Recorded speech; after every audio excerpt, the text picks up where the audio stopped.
Hello, everyone. Debra Voda Hamilton. Sorry I'm a few minutes late. I actually had a phenomenal meeting this morning with a long-term care financial planner, and I wanted to make sure that I put together a written piece of information to share here on the MAAP program today, because you're all here wanting to make sure that you have a plan for your pets.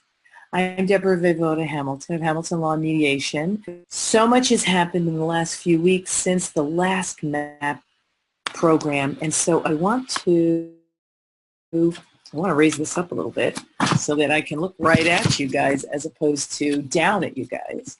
A few of my friends have passed away, and I didn't leave with any information as to what the dogs like, what they don't like. They might know what they eat, maybe not. They don't have the vet records right there. They have none of that. So for me, I'm so grateful there are people there who took the dogs when the two people I know passed away. But there's no plan. There's no published document on what it is you want done with your pets. And I know now that pets are part of our family. They're not just pieces of property that we move from one place to the other. They're animals that mean a great deal to us. And even if we don't know someone who is going to take care of those pets long-term or short-term, we do want to make sure whoever takes them knows what makes them tick. I know that Junie loves to sit on your lap. He's a very naughty boy and he jumps on you. Atticus loves to hit you on the side and sit down to the left side of your chair, not the right side of your chair. Really interesting, right? Athena loves to lay on a pile of blankets in the corner with her head up on another pile of blankets. And Roxy loves to just be in your presence. Athena loves Himalayan dog chews.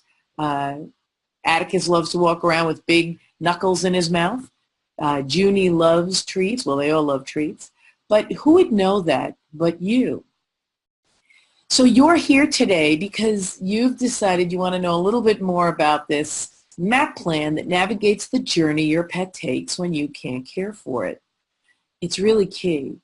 It's really taking the time to understand what would happen if something happened to you. So I said I was late today because I was with this great guy, Hugh Selby. Now let me read a little bit because I want to make sure I get it right. Hugh Selby is with Northwestern Mutual. He sells life insurance, annuities, things that really help people plan for their future, especially if they have families, especially if they want to make sure they're cared for in their old age. I certainly do. I just turned 60 this year, and I really want to make sure I'm making plans to take care of myself going forward. And he said something that really struck home for me. He said, it's not about planning for the future that you see. It's about planning for the future you don't see. The risks that you are hedging your bet will not happen, but if they do, you're covered. So in the real world, if you're a 50-year-old man and you drop dead on the train platform, will your wife be able to keep her house? Will your kids be able to stay in their school? Is that going to happen? Well, with pets, if you drop dead on the platform, will they have somewhere to go? Will they be able to stay where they are? And these pets include, and you know this, I'm a big proponent of this, horses and parrots and fish, iguana, snakes. Where do they go? Have you taken time to think about, well, finding a new home for a dog or a cat might be pretty simple. Finding a new home for a horse or an iguana or even a parrot may be a little more of a challenge. And really, as their owner, as their parent, as a family member who is in charge of their care, you really are remiss if you don't take the time to navigate the journey they're going to take if something happens to you short-term, broken arm, broken leg, surgery, cancer, whatever it is, or long-term, meaning that you won't be able to care for them going forward or that you've passed away. These are important issues to address now. This year, I have spoken to so many national dog clubs, so many rescues, so many animal care and controls about what you need to do to make sure your dog doesn't walk through this doorway again. Or if you're traveling with your dog, that your dog is safe if something happens to you. You have to pre-plan this. I'm not a doomsdayer or a naysayer. I'm simply a pre-paver. I like to call myself the pre-paver of the path your pets are going to take if, in fact, you can't care for them. So the one thing that I took away from my meeting today with Hugh, which was very long and very wonderful, is I have spoken about making a plan for your pets. And one of the plans that I really talk about often are pet trusts. So a pet trust is money you put away that can't be touched if you make it irrevocable. And remember, if you've been on the MAAP plan before, I always tell you to put a little money in, maybe $1,000, and make it irrevocable, because pet trusts can be invaded for Medicare to pull back into your bucket of money if you need care because you've had a stroke or you have Alzheimer's and you need to go into assisted living, whatever it is. So you want to make sure you make your pet trust irrevocable and do it 5 years. If you have a crystal ball, that's really great, but do it as soon as possible. I'm 60, mine are irrevocable because I don't know what's going to happen. If you're 70, absolutely make it irrevocable. You have 5 years to live without needing it before it can't be clawed back into your estate or your pile of money. But Hugh gave me some great information. So Hugh's contact is Hugh Selby, Northwestern Mutual. You can reach him at 914-367-0958. I think I'm going to put that over in the chat so that you guys can all, it's Hugh Selby, Northwestern Mutual. And his number is 914-367-0958. And his email is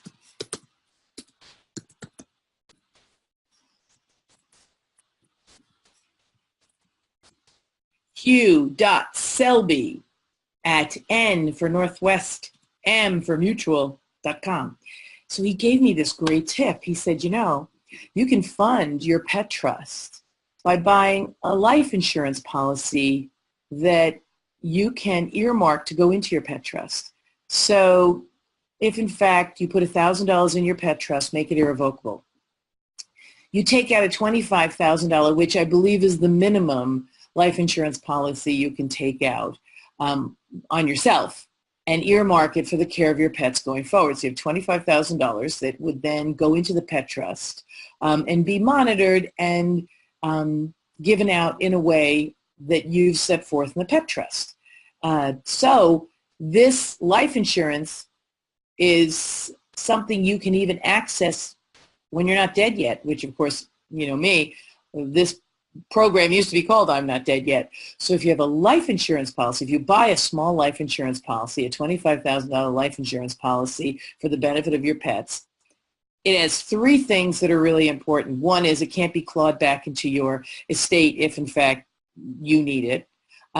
Two, you can access it. I said invade, and Hugh almost went crazy. No, it's access.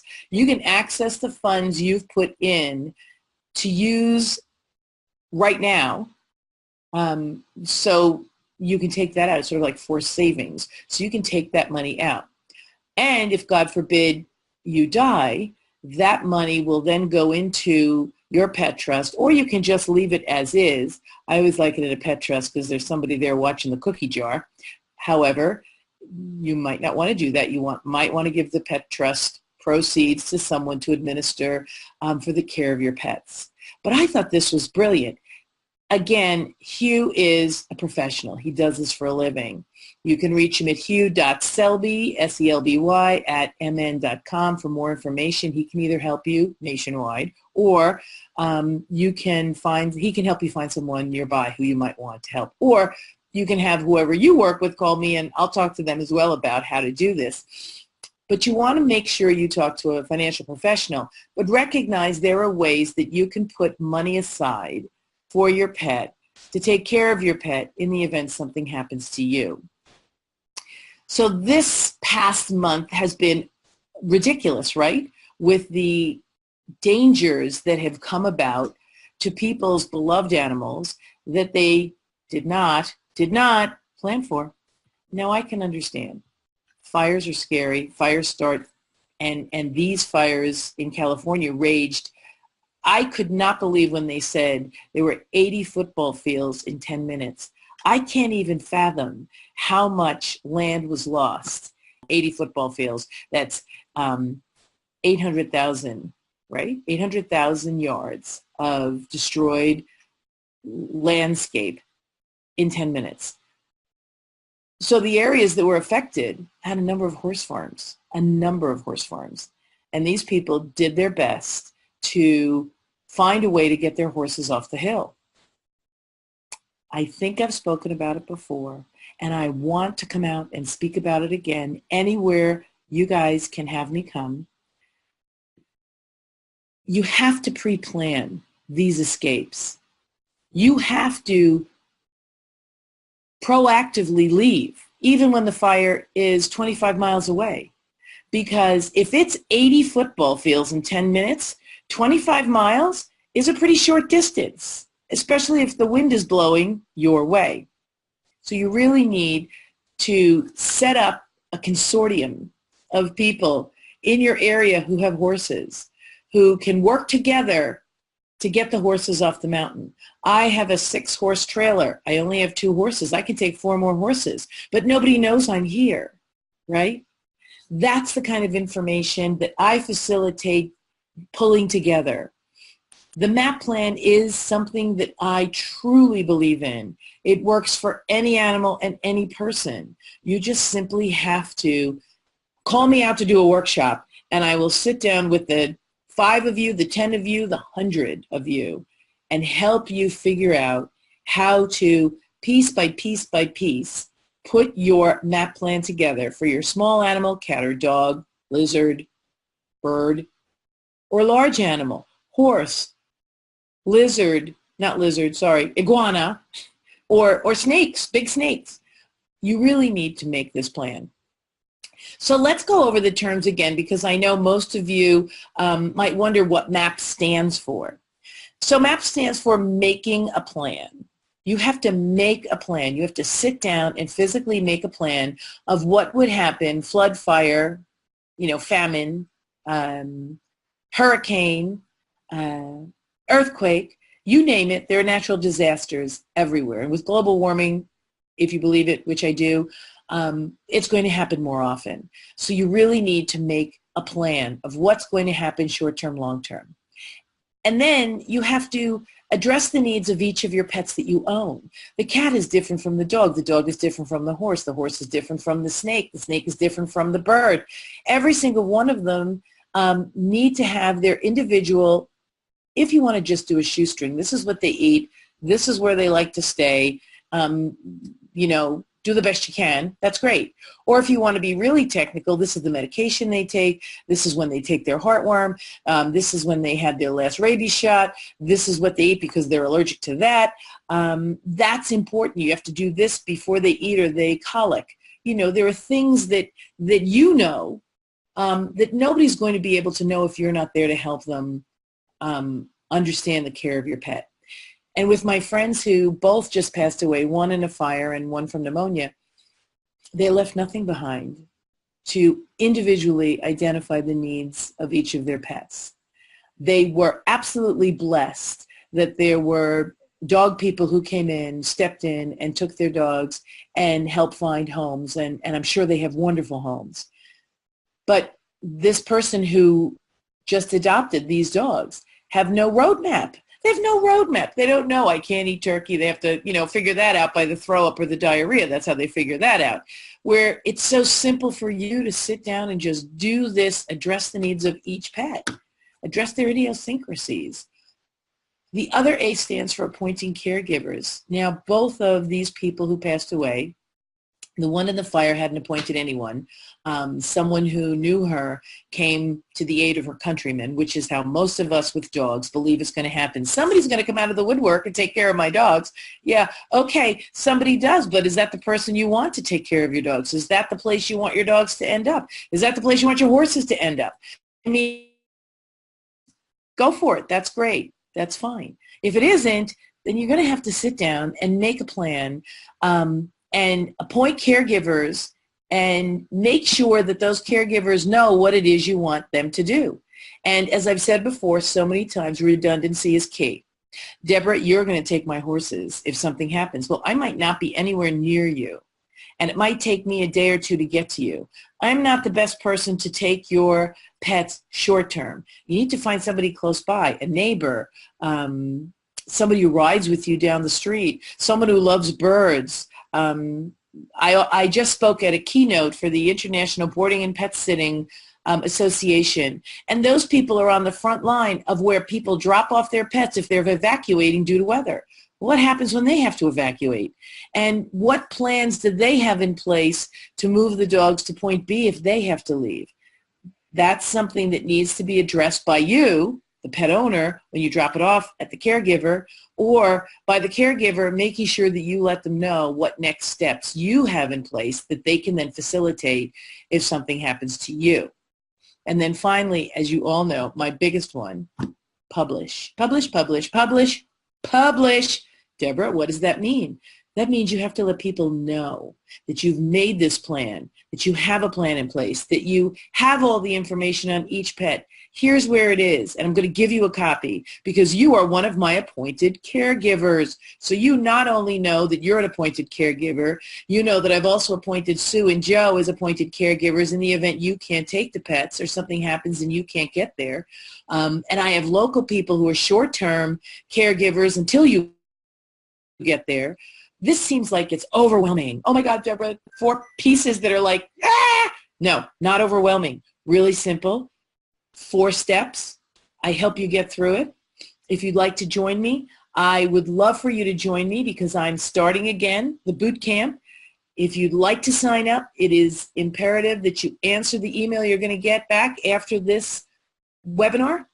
And remember, you can sign up for 3 easy payments of $97 or save $24 and sign up 1 payment, $267. You meet with me 5 times. I spend an hour with you so that you can not only figure out what it is you want to have in the plan you make, but how do you find those caregivers? What kind of idiosyncrasies in my pet should I address? And how do I go about publishing? How do I go about making sure people have this? And who are the people who need to have it? Well, I know. That's why I do this.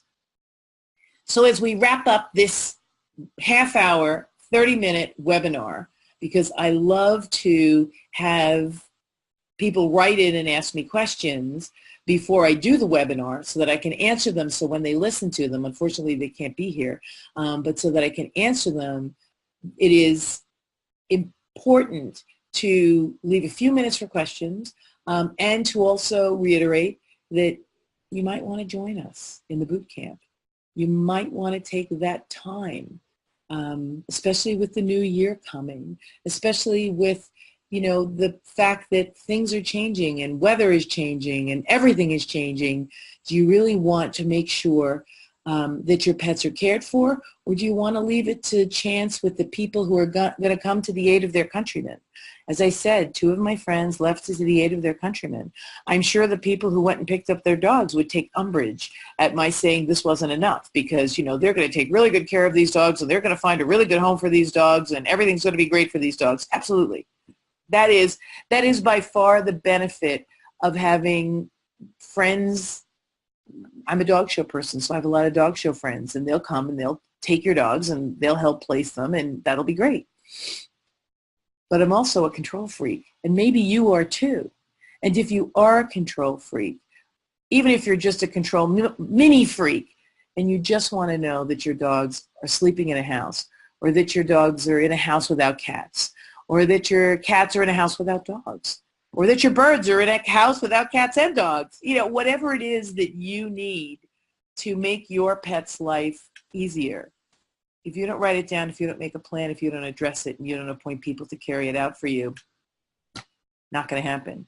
And will your pet survive? Likely.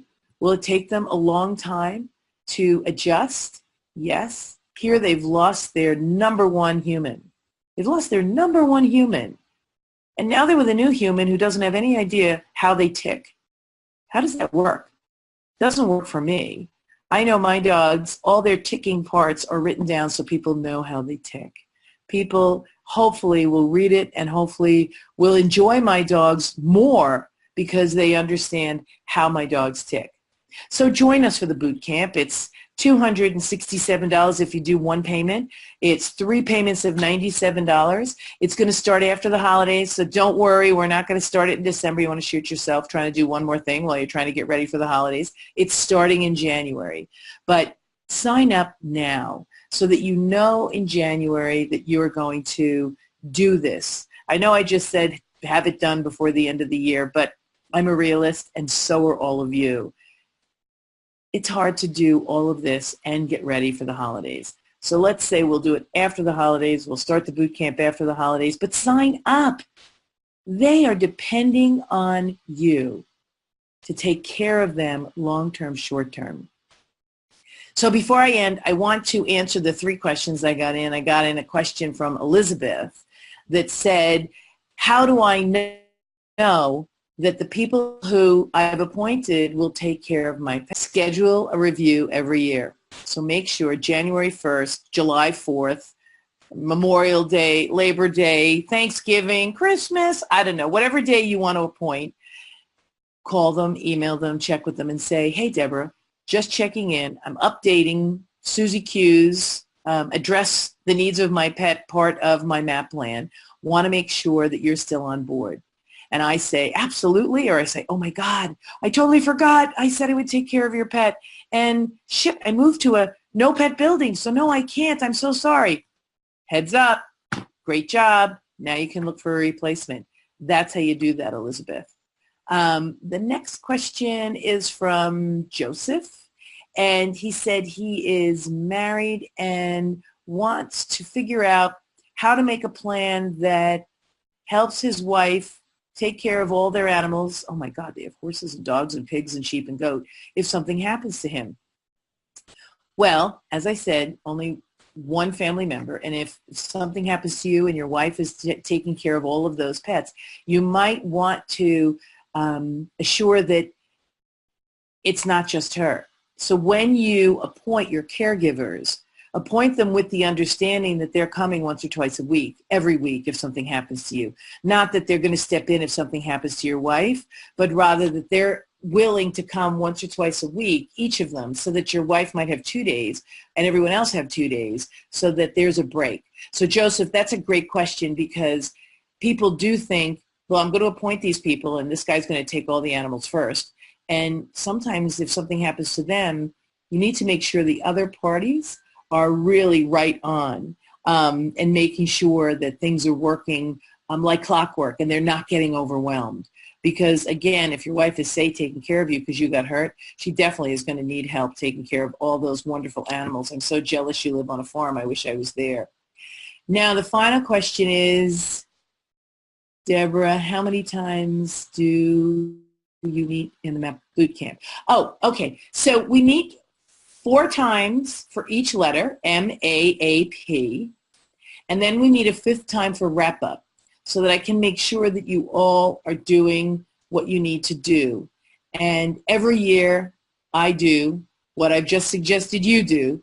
I tinkle my keyboard here and I email you and I say, so have you checked with your caregivers? Have you updated the needs of your pet? And does the plan you make still work? And if it doesn't, let's get together. Let's join another boot camp. Let's redo our MAAP plan.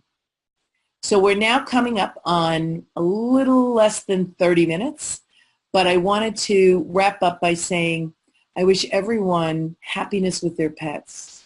I wish everyone safety with their pets. And I hope that even if you don't join us for the boot camp, that you make a plan for your pets, you address their needs, you appoint redundant caregivers, and whatever plan you make, you share it with the people who are going to implement for you, which means you publish it. Again, the boot camp's going to start after the beginning of the year. It's $267 cheap by any amount of terms. You cannot get anything for that amount of money, especially 4 hours with me, where I'm going to sit on the phone, on the Zoom actually, and help you answer all your questions. And you learn from the other participants, so it's wonderful. And you get the fifth one as a wrap-up. And if you can't do $267 because it's the holiday time and money's tight, $97 in 3 easy payments, and we'll be happy to help you do this for your pets. This is Debra Voivoda Hamilton, Hamilton Law and Mediation. We help resolve conflicts between people over animals. I also live, sleep, eat, and drink, helping people make plans for their pets, especially when we see every day that things happen, and without a plan for your pet, they may perish. Have a very good afternoon. I'm so glad all of you are here. Take very good care of yourself and your pets, and we'll see you soon, hopefully on the boot camp. Take care.